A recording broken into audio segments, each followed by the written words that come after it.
বাংলাদেশের রাজনীতিতে 4 দশকেরও বেশি সময়ে প্রবল প্রতিপক্ষ হিসেবে নিজেদের অবস্থান তৈরি করেছিলেন বিএনপির চেয়ারপারসন খালেদা জিয়া ও এখনকার অন্তর্বর্তী সরকার কর্তৃক কার্যক্রম নিষিদ্ধ থাকা আওয়ামী লীগ সভানেত্রী শেখ হাসিনা।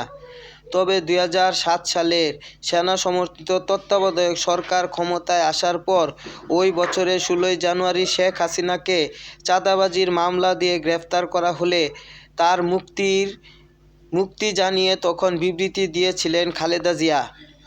আবার এর 2 মাস পর 2রা সেপ্টেম্বর একটি দুর্নীতি মামলায় মিসেস জিয়া নিজেও আটক হয়েছিলেন।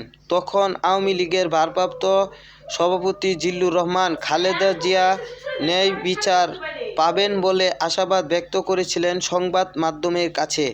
শেখ হাসিনা ও খালেদা জিয়াকে তখন জাতীয় সংসদ ভবন এলাকায় 2টি বিশেষ কারাগারে রাখা হয়েছিল। পরে 2008 সালের 11ই জুন শেখ হাসিনা এবং 11ই সেপ্টেম্বর খালেদা জিয়া মুক্তি পেয়েছিলেন।